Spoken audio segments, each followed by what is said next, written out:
யாழ் மாவட்டத்தில் தற்போதைய எரிபொருள் நிலவரம் வெளியான புதிய தகவல். காலி கடற்கரையிலிருந்து கவிழ்ந்த ஈரானிய கப்பல் இலங்கையில் அதிரடி அறிவிப்பு. An American submarine sunk an Iranian warship that thought it was. இலங்கையில் பொருளாதார சவால்களை எதிர்கொள்ள ஜனாதிபதி தலைமையில் அவசர திட்டம். சவுதி, ஓமான் விமான நிலையங்களில் சிக்கியுள்ள இலங்கையர்கள் வெளியான அதிர்ச்சி தகவல். கடத்தொழிலாளர்களுக்கு தடையின்றி எரிபொருள் விநியோகம், விசேட பொறிமுறை தயார், சந்திரசேகரர் உறுதி. அரசு சேவையில் இணைய பொன்னான வாய்ப்பு. 15,839 வெற்றிடங்களை நிரப்ப அனுமதி. ஐக்கிய அரபு ராச்சிய ஜனாதிபதியுடன் தொலைபேசி அழைப்பை மேற்கொண்ட ஜனாதிபதி. அமெரிக்க இஸ்ரேலிய தாக்குதலிருந்து உயிர் தப்பினார் மொஜ்தபா கமெனி, வெளியான ரகசிய தகவல்.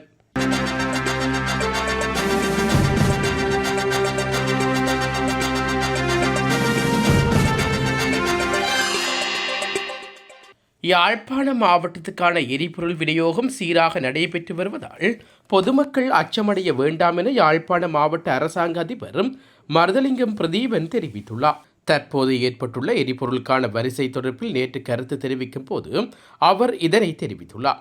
இலங்கை பெட்ரோலிய கூட்டுத்தாபனத்தின் களஞ்சியங்களிலிருந்து யாழ்ப்பாணத்துக்கு தொடர்ச்சியாக பெட்ரோல் விநியோகிக்கப்பட்டு வருவதாகவும் குறிப்பிட்டுள்ளார். மேலும் இன்றைய தினம் 2,90,400 லிட்டர் பெட்ரோல் யாழ்ப்பாணத்துக்கு கொண்டுவரப்பட உள்ளதாகவும் அவர் மேலும் தெரிவித்துள்ளார். அத்துடன் மார்ச் மாதம் 1ஆம் தேதி 71,600 லிட்டர் பெட்ரோலும், மார்ச் மாதம் 2ஆம் தேதி 2,04,600 லிட்டர் பெட்ரோலும், மார்ச் 3ஆம் தேதி 1,91,400 லிட்டர் பெட்ரோலும் யாழ்ப்பாணத்துக்கு செல்லப்பட உள்ளதாகவும் குறிப்பிட்டுள்ளார். பொதுமக்கள் தேவையற்ற முறையில் எரிபொருட்களை சேமித்து வைப்பதன் மூலம் ஒரு செயற்கையான தட்டுப்பாட்டு நிலையை உருவாக்குவதாகவும் இதனை தவிர்க்குமாறும் அவர் வலியுறுத்தியுள்ளார். யாழ்ப்பாண மாவட்டத்தில் உள்ள 36 பெட்ரோலிய கூட்டுத்தாபன எரிபொருள் நிலையங்களுக்கும் எரிபொருள் விநியோகம் சீராக நடைபெற அனைத்து ஏற்பாடுகளும் மேற்கொள்ளப்பட்டு வருவதாக யாழ்ப்பாண மாவட்ட அரசாங்க அதிபர் மருதலிங்கம் பிரதீபன் மேலும் குறிப்பிட்டுள்ளார். காலி கடற்கரையிலிருந்து 40 கடல் மைல் தொலைவில் கவிழ்ந்த ஈரானிய கடற்படை கப்பலான ஐரிஸ்தோனாவில் 180 பேர் இருந்ததாக வெளியுறவு அமைச்சர் விஜிதகர தெரிவித்துள்ளார். நாடாளுமன்றத்தில் வைத்து நேற்று கருத்து தெரிவிக்கும் போது அவர் இந்த விடயத்தை கூறியுள்ளார். அவர் மேலும் தெரிவிக்கையில், அவர்களில் 30 பேர் கடற்படையினரால் மீட்கப்பட்டு தற்போது கராப்பட்டிய மருத்துவமனைக்கு கொண்டு செல்லப்பட்டுள்ளார்கள். சம்பந்தப்பட்ட கப்பல் இலங்கை கடற்பகுதியில் இல்லை என்றாலும் உயிர்களை காப்பாற்றுவது ஒரு பொறுப்பு என்பதால் இந்த நடவடிக்கை மேற்கொள்ளப்பட்டது. சர்வதேச மரபுகளின்படி இந்த விவகாரம் கையாளப்பட்டு வருகிறது. இன்று காலை 5-8 மணியளவில் சம்பந்தப்பட்ட கப்பல் மூழ்குவதாக கடற்படைக்கு கிடைத்த செய்தியை தொடர்ந்து மீட்பு நடவடிக்கைகள் தொடங்கப்பட்டுள்ளதாக அமைச்சர் கூறியுள்ளார். மத்திய கிழக்கு பிராந்தியத்தில் நிலவும் போர் சூழலால் இலங்கையில் பொருளாதாரத்துக்கு ஏற்படக்கூடிய பாதிப்புகளை கட்டுப்படுத்துவது தொடர்பில் விசேட கலந்துரையாடல் ஜனாதிபதி அனுகுமார் திசாநாயக்க தலைமையில் நேற்று முற்பகல் ஜனாதிபதி அலுவலகத்தில் நடைபெற்றது. இந்த உலகளாவிய நெருக்கடியை ஒரு சவாலாக ஏற்று அனைத்து துறைகளும் ஒருங்கிணைந்து செயற்பட வேண்டியதன் அவசியத்தை ஜனாதிபதி இதன்போது வலியுறுத்தியுள்ளார். தற்போது போதியளவு எரிபொருள் கையிருப்பில் உள்ள போதிலும் உலக சந்தையில் ஏற்படக்கூடிய விலை மாற்றங்களை கருத்தில் கொண்டு மேலதிக இருப்புகளை முகாமித்துவம் செய்ய அறிவுறுத்தப்பட்டுள்ளது. எரிவாயு சேமிப்பு வசதிகளை குறுகிய காலத்தில் மேம்படுத்துவது குறித்தும் ஆராயப்பட்டுள்ளது. நாட்டில் தற்போது போதுமான உணவு இருப்பு உள்ளதாக அமைச்சர் அதிகாரிகளுக்கு உறுதிப்படுத்தினார். எவ்வாறாயினும் எதிர்கால அபாயங்களை முன்கூட்டியே கணித்து பணவீக்கம் உயராமல் இருக்கவும் சாதாரண மக்களின் வாழ்வாதாரங்கள் பாதிக்கப்படாமல் இருப்பவும் நடவடிக்கை எடுக்குமாறு ஜனாதிபதி பணிப்புரை விடுவித்துள்ளார். சுயஸ் கால்வாய் மற்றும் ஹார்மூஸ் நீரிணை மூடப்படுவதால் ஏற்படக்கூடிய தடைகளை சமாளிக்க கொழும்பு துறைமுகத்தை பயன்படுத்தும் சர்வதேச கப்பல் நிறுவனங்களுக்கு தேவையான மேலதிக வசதிகளை வழங்க தீர்மானிக்கப்பட்டுள்ளது. ஐரோப்பிய சுற்றுலா பயணிகள் மத்திய கிழக்கூடாக இலங்கைக்கு வருவதால் விமான போக்குவரத்து தடைகளை தவிர்க்க மாற்று வழிமுறைகள் குறித்தும் ஆலோசிக்கப்பட்டது. தற்போது நாட்டில் உள்ள சுற்றுலா பயணிகளுக்கு தேவையான அனைத்து வசதிகளையும் உறுதிப்படுத்துமாறு ஜனாதிபதி கேட்டுக்கொண்டுள்ளார். தரவு மையங்கள் போன்ற புதிய தொழில்நுட்ப முதலீடுகளை ஈர்க்க விசேட சலுகை திட்டங்களை தயாரிக்குமாறு ஜனாதிபதியின் சிரேஷ்ட ஆலோசகர் கஷான் விஜயசூரிய தலைமையிலான குழுவுக்கு அறிவுறுத்தப்பட்டுள்ளது. மத்திய கிழக்கு நிலவும் பதட்ட நிலை காரணமாக சவுதி அரேபியா விமான நிலையத்தில் குறைந்தது 109 இலங்கையர்கள் சிக்கியுள்ளதுடன் ஓமான் விமான நிலையத்தில் மேலும் 22 பேர் சிக்கியுள்ளதாக அறிவிக்கப்பட்டுள்ளது. வெளிவிவகார அமைச்சர் விஜித ஹெரத் இந்த விடயத்தை தெரிவித்துள்ளார். அவர்களில் சிலர் ஏற்கனவே இலங்கைக்கு திரும்பியிருக்கக்கூடும் எனவும் அமைச்சர் நம்பிக்கை வெளியிட்டுள்ளார். குறிப்பாக ஓமான் விமான நிலையத்தில் சிக்கியிருந்த சிலர் நேற்று அதிகாலை இலங்கைக்கு வந்து ஓமான் ஏர்லைன்ஸ் விமானம் மூலம் நேற்றே திரும்பியிருக்கலாம் என்று அவர் கூறியுள்ளார். பாதிக்கப்பட்ட நாடுகள் விதித்துள்ள பாதுகாப்பு ஏற்பாடுகள் மற்றும் பல்வேறு விமான நிறுவனங்கள் எடுத்துள்ள முன்னெச்சரிக்கை நடவடிக்கைகளுக்கு ஏற்ப அரசாங்கம் செயற்பட வேண்டிய நிலை ஏற்பட்டுள்ளதாகவும் அமைச்சர் சுட்டிக்காட்டியுள்ளார். எதிர்க்கட்சித் தலைவர் சயித் பிரேமதாச எழுப்பிய கேள்விக்கு பதிலளித்த அமைச்சர் இந்த விடயத்தை தெரிவித்துள்ளார். வெளிநாடுகளில் உறவினர்களை மீண்டும் இலங்கைக்கு அழைத்து வருமாறு பலமுறை கோரிக்கைகள் விடுவிக்கப்பட்டுள்ளதாகவும் தெரிவித்துள்ளார். மத்திய கிழக்கில் உள்ள தங்கள் அன்புக்குரியவருடன் தொடர்பு துண்டிக்கப்பட்டுள்ளதாக 4 பேர் இலங்கை அதிகாரிகளுக்கு தகவல் அளித்துள்ளார்கள் என்று குறிப்பிட்டுள்ளார். அதற்கு மேலாக போர் நிலவரம் குறித்தும் சிலர் விசாரித்துள்ளார்கள். ஆனால் குடும்பத்தினர் குறித்து நேரடி விசாரணைகள் வந்து ஒரே ஒரு முறை மட்டுமே எனவும் அமைச்சர் கூறியுள்ளார். இதற்கிடையில் மத்திய கிழக்கு மோதலால் வெளிநாட்டு பண பரிமாற்றங்களில் எந்த குறையும் ஏற்படவில்லை எனவும் சுட்டிக்காட்டியுள்ளார். மேலும் இலங்கைக்கு வரும் எண்ணெய் கப்பல் சிங்கப்பூர் மற்றும் தென்கொரியா கடல் வழித்தடங்கள் வழியாக வருவதால் எரிபொருள் வழங்குவதில் பாதிப்பு இல்லை எனவும் குறிப்பிட்டுள்ளார். ஐரோப்பிய நாடுகளிலிருந்து சுற்றுலா பயணிகள் தொடர்ந்து இலங்கைக்கு வருகின்றார்கள் எனவும் அமைச்சர் மேலும் கூறியுள்ளார். இந்நிலைமை மோசமடையாது என்ற நம்பிக்கையுடன் அரசு நம்பிக்கை கூட்டும் அணுகுமுறையை கடைபிடித்து வருவதாகவும் அவர் விளக்கம் அளித்துள்ளார். நாட்டு நிலவும் எரிபொருள் நெருக்கடிக்கு மத்தியில் கடத்தொழிலாளர்களுக்கு தேவையான எரிபொருட்களை எந்தவித தடையுமின்றி விநியோகிப்பதற்கு முறையான பொறுமுறை ஒன்று உருவாக்கப்பட்டுள்ளதாக கடத்தொழில் அமைச்சர் ராமலிங்கம் சந்திரசேகர் தெரிவித்துள்ளார். நாடாளுமன்றத்தில் நேற்று முன்தினம் எழுப்பப்பட்ட கேள்வி ஒன்றுக்கு பதிலளிக்கும் போது அவர் இவ்வாறு குறிப்பிட்டுள்ளார். அவர் மேலும் தெரிவிக்கையில், நாட்டில் தற்போது நிலவும் எரிபொருள் தட்டுப்பாடானது ஒரு செயற்கையான சூழலாகும். இன்னும் ஓரிரு வாரங்களில் நிலைமை முழுமையான வளமைக்கு திரும்பும். எரிபொருள் விநியோகத்தில் கடத்தொழிலாளர்களுக்கு முன்னுரிமை அளிக்கும் வகையில் புதிய பொறுமுறை ஒன்று நடைமுறைப்படுத்தப்பட்டுள்ளது.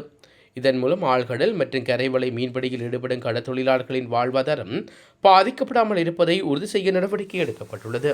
எரிபொருட்களை பெற்றுக்கொள்வதில் கடத்தொழிலாளர்களுக்கு ஏதேனும் நடைமுறை சிக்கல்கள் அல்லது தடைகளை எதிர்கொண்டால் அவை குறித்து உடனடியாக கவனத்துக்கு கொண்டு வரப்பட வேண்டும்.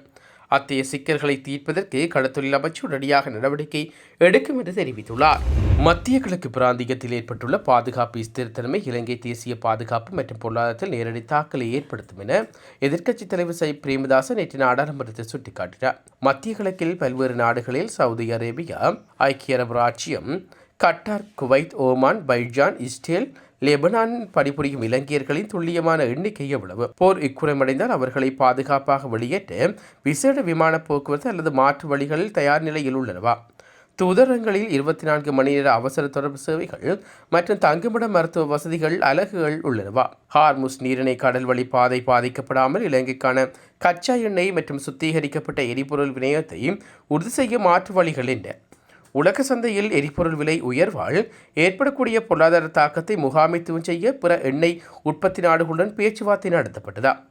வான்பரப்பு மூடப்பட்டதால் வெளிநாட்டு விமான நிலையங்களில் சிக்கியுள்ள இலங்கையர்களின் பாதுகாப்புக்கு எடுக்கப்பட்ட நடவடிக்கைகள் யாவை? சர்வதேச சிவில் விமான போக்குவரத்து அமைச்சுடன் இணைத்து மேற்கொள்ளப்பட்டுள்ள மாற்று ஏற்பாடுகள் என்ன? வெளிநாடுகளிலிருந்து வரும் அந்நிய செலாவணி குறையும் அபாயம் உள்ளதா? அதனை தடுக்க அரசு வகுத்துள்ள திட்டம் யாது? தேயிலை ஏற்றுமதி மற்றும் கப்பல் போக்குவரத்துக்கான காப்புறுதி அதிகரிப்பால் ஏற்படும் பாதிப்புகளையும் அரசு எவ்வாறு கையாளப் போகிறது என்று அரசிடம் எதிர்க்கட்சித் தலைவர் சயித் பிரேமதாச வினவியுள்ளார். சிங்கப்பூர் மற்றும் இந்தியாவிலிருந்து நாம் எரிபொருட்களை பெற்றாலும் அந்த நாடுகளுக்கே காஸ்போர்ட் ஜலசக்தி வழியாகத்தான் கச்சா எண்ணெய் செல்கிறது என்பதை சுட்டிக்காட்டிய சஜித் பிரேமதாச இந்த விநியோக சங்கிலி குறித்து பூரண தெளிவுடன் அரசு செயற்பட வேண்டும் எனவும் வலியுறுத்தியுள்ளார். இலங்கை அரசாங்கத்தின் அமைச்சுக்கள் மற்றும் மாகாண சபைகளின் நீண்ட காலமாக நிலவி வரும் வெற்றிடங்களை நிரப்பும் நோக்கில் 15,839 புதிய ஆட்சேர்ப்புகளை மேற்கொள்வதற்கு அமைச்சரவை உத்தியோகபூர்வமாக அனுமதி வழங்கியுள்ளது. பிரதமரின் செயலாளர் தலைமையில் நியமிக்கப்பட்ட விசேட குழுவின் பரிந்துரைகளுக்கு அமைவாகவே இந்த தீர்மானம் எடுக்கப்பட்டுள்ளது. 2024 டிசம்பர் 30 அன்று அமைச்சரவையால் நியமிக்கப்பட்ட இந்த குழு பொதுச்சேவையில் அத்தியாவசியமான சேவைகள் மற்றும் முன்னுரிமைகளை ஆய்வு செய்து இந்த அறிக்கையை சமர்ப்பித்திருந்தது. அதிகப்படியான ஆட்சேர்ப்புகள் பாதுகாப்பு மற்றும் பொதுமக்கள் பாதுகாப்பு அமைச்சுக்களிடம் இடம்பெறவுள்ளமையும் குறிப்பிடத்தக்கது. ஐக்கிய அரபு ராச்சியத்தின் ஜனாதிபதி ஷேக் அமஹுது பின் ஷஜித் அல் நயனானுக்கு ஜனாதிபதி அன்றுகுமார் திசாநாயக்க இன்று தொலைபேசி அழைப்பை மேற்கொண்டு ஐக்கிய அரபு ராச்சியம் மற்றும் பல அரபு நாடுகளை இலக்கு வைத்து ஈரான் நடத்தியுள்ள நேரடி தாக்குதல்களை கண்டித்துள்ளதாக ஆங்கில ஊடகம் ஒன்று செய்தி வெளியிட்டுள்ளது. ஐக்கிய அரபு ராச்சியத்தின் இறையாண்மை, பாதுகாப்பு, பிராந்திய ஒருமைப்பாடு மற்றும் மக்களின் பாதுகாப்பை உறுதிப்படுத்துவதற்கான அந்த நாடு எடுக்கும் அனைத்து நடவடிக்கைகளுக்கும் இலங்கை தனது ஆதரவை தெரிவிப்பதாக ஜனாதிபதி அன்றகுமார் திசாநாயக்க உறுதிபட தெரிவித்துள்ளார். இதற்கு பதிலளித்த ஷேக் முகமது பின் சஜித் அல் நஜான் ஐக்கிய அரபு ராச்சியத்துக்கு ஆதரவாக நின்றதற்காக ஜனாதிபதிக்கு தனது நன்றியை தெரிவித்துக் கொண்டார். இந்த உரையாடல் குறித்து ஜனாதிபதி அன்றகுமார் திசாநாயக்க தனது எக்ஸ் தளத்திலும் பதிவொன்றை வெளியிட்டுள்ளார். ஐக்கிய அரபு ராச்சிய ஜனாதிபதி அவர்களை தொலைபேசியில் தொடர்பு கொண்டு அந்நாட்டின் மீது நடத்தப்பட்ட தாக்குதல்கள் குறித்து எனக்கு வருத்தம் தெரிவித்துக் கொண்டேன். அனைத்து வகையான வன்முறைகளையும் பயங்கரவாதத்தையும் தண்டிப்பதோடு இலங்கையின் ஒருமைப்பாட்டை அவருக்கு உறுதிப்படுத்தினேன். இலங்கை உறுதியாக ஐக்கிய அரபு அமீரகத்துடன் நிற்பதும் எவ்வகையிலும் உதவ தயாராக உள்ளது எனவும் பதிவிட்டுள்ளார். மத்திய கிழக்கு பிராந்தியத்தில் உள்ள அமெரிக்காவின் சொத்துக்கள் மீது ஈரான் நடத்தி வரும் பதில் தாக்குதலுக்கு மத்தியில் ஜனாதிபதி அன்றகுமார் திசாநாயக்க இந்த கருத்துக்களை வெளியிட்டுள்ளார். ஈரான் அமெரிக்க ஜனாதிபதி டொனால்ட் ட்ரம்ப் கொலை செய்ய முயன்றது என்று அந்நாட்டு பாதுகாப்பு செயலாளர் ஹேக்செக் தெரிவித்துள்ளார். நேற்று பென்டகனில் உரையாற்றும் போது அவர் இதனை குறிப்பிட்டுள்ளார். அவர் மேலும் தெரிவிக்கையில், ஈரான் ஜனாதிபதி ட்ரம்பை கொள்ள முயன்றதும் ட்ரம்பை கொள்ள முயன்ற ஈரானிய படைகளின் தலைவரை அமெரிக்கா வேட்டையாடி கொன்றதும் என்று தெரிவித்துள்ளார்.